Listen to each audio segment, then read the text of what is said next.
My name is Dr. Joyce Faraj-Ardura, and I am a nutrition counseling coach. I am also a dietitian, and I am a former professor of nutrition and dietetics.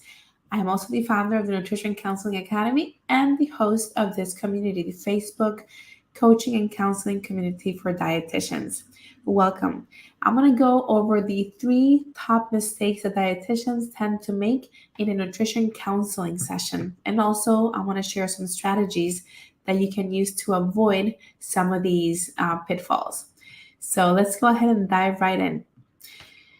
We're going to address the top three mistakes dietitians tend to make in a counseling session. So, by ensuring that we can avoid these, you're going to be able to have more successful counseling sessions where you can really help support your client's behavior change journey and really empower them to make these changes by how you conduct your sessions. So, mistake number one is the lack of active listening. How often have you found yourself in a counseling session and all of a sudden your mind starts to wander and you have no idea what your client just said? It happens to the best of us. So it's going to be up to you to bring your mind back in and focus back on your client. Because mistake number one is the lack of active listening. So one of the most common mistakes is not truly hearing or understanding your client's issues. Instead of offering them personalized guidance and going with their own agenda, we can be actively listening and we can pay attention to their needs, their desires, and we're going to be able to emphasize what matters most to them and empathize. That's the word I was looking for. So be able to show that we understand, at least we're trying to understand where they're coming from, help them feel heard, valued, understood, and have that empathy that's going to help us connect with our clients. So for active listening, we have to become a better listener. We have to listen with our ears, with our eyes, with our bodies, even with our hearts and souls. So we have to be fully in our client sessions and paying attention to them. Make sure you eliminate any distractions and that you're able to be present in the moment and not like taking notes all the time. It'll be useful to take some notes, but maybe you can use some shorthand or just take minimal notes. And then once they're done, or towards the end of the session together with them, you can take some notes for the goals and the things they're going to be working on together. But make sure that they know that they're feeling that they're at the center of attention when it comes to your counseling session with them. So how can we help them feel heard, understood, validated? We have to start using some reflections. So reflections is basically us trying to let them know that we're listening by paraphrasing or mirroring some of the content. Or we can also respond with not only the content, but also trying to understand the emotion or trying to get at the meaning of what your clients are saying. Now, these might be a little bit harder because you're going to a deeper level of understanding when it comes to emotions and meaning, but you can still go ahead and try that reflection. It tends to be known as a complex reflection. Try it out. And if you get it right, your client's really going to feel good about you knowing that you're really there and present and trying to understand them. And if you get it wrong, just go ahead and say, no, I'm sorry. Let's take a step back. Can you please tell me what you were trying to say by this? So that you're both on the same page. And it's perfectly fine if you don't get these right all the time. We're human after all. And another way that we can do this, and this will move the conversation a little bit closer towards behavior change, is in addition to reflecting the content, emotion, meaning, you can also take a guess as to what the client might want to do when it comes to behavior change. For example, a client might be coming to you. They might be saying, it's so difficult to change my eating habits because I don't have time to think about this. I just wish I could feel better. And then you can respond to that. You've been finding it difficult to make changes in your life, reflecting the content. Coming up with something new to eat that's healthy can be overwhelming, reflecting the emotion. And yet you're here because you want to find ways to live a healthier life. You're making that guess as to where they might want to go, and you're using a positive turn. So you might start by reflecting some of the things that are keeping them stuck, and then you end by reflecting something that's going to help them move in the direction of change. So then you might be hearing your client respond with more talk that's going to indicate, yeah, actually, I do want to make some changes. I'm not sure how to go about doing that. And then that's where you come in with your help, and you can have this discussion like, what types of changes have you been thinking about? Why is it important for you to make these changes? How would your life be better if you were successful with these changes? And then you take it to the next step. But we can't do that if we're coming in with our own agenda, giving them a meal plan, and we're not really listening to our clients. So that was mistake number one. Mistake number two is not digging deep enough into our client's big why. In order to really understand your client's motivation, understand what worries them, what is valuable to them, what matters most to them, and understand, why they want to make a change, we have to start digging deeper. You probably are already asking them, so what brings you here? Or what do you hope to get out of working with me?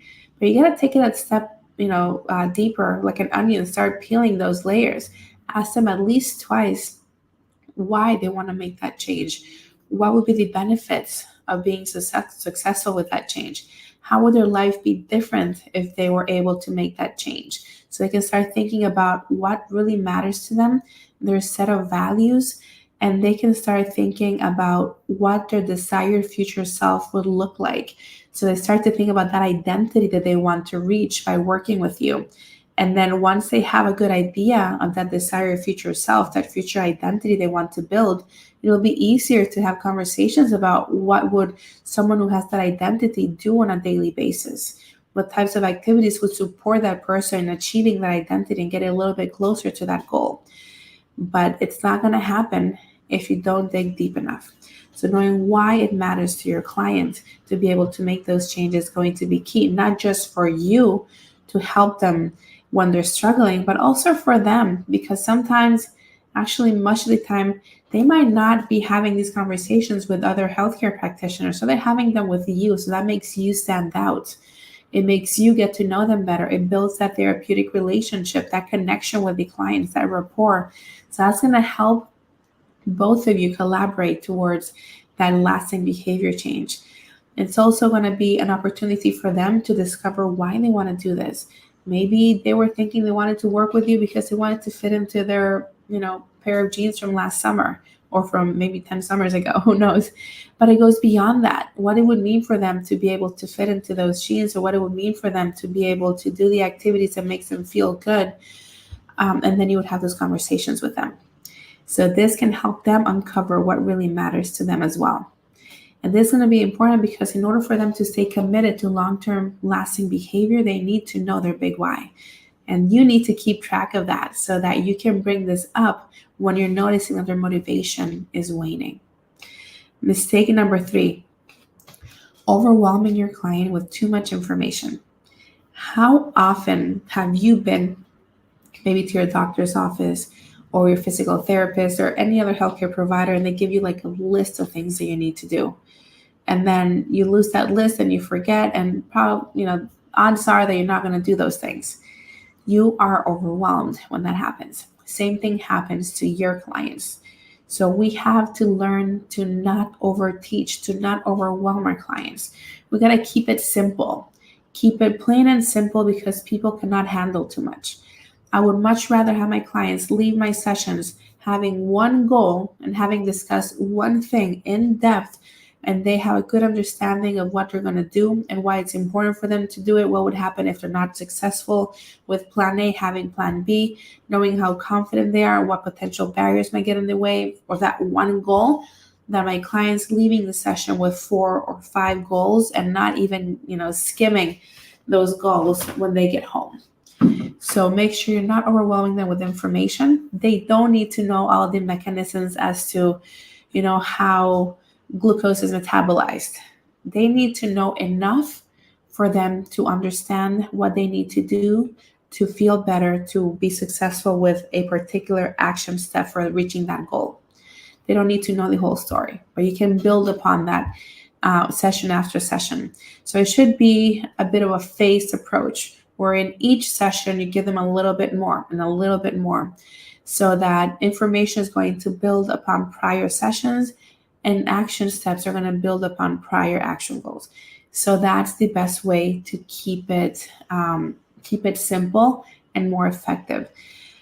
People are more likely to follow through with one goal. I think they're like 85% more likely to follow through with one goal than if they have 3 goals and are leaving your session.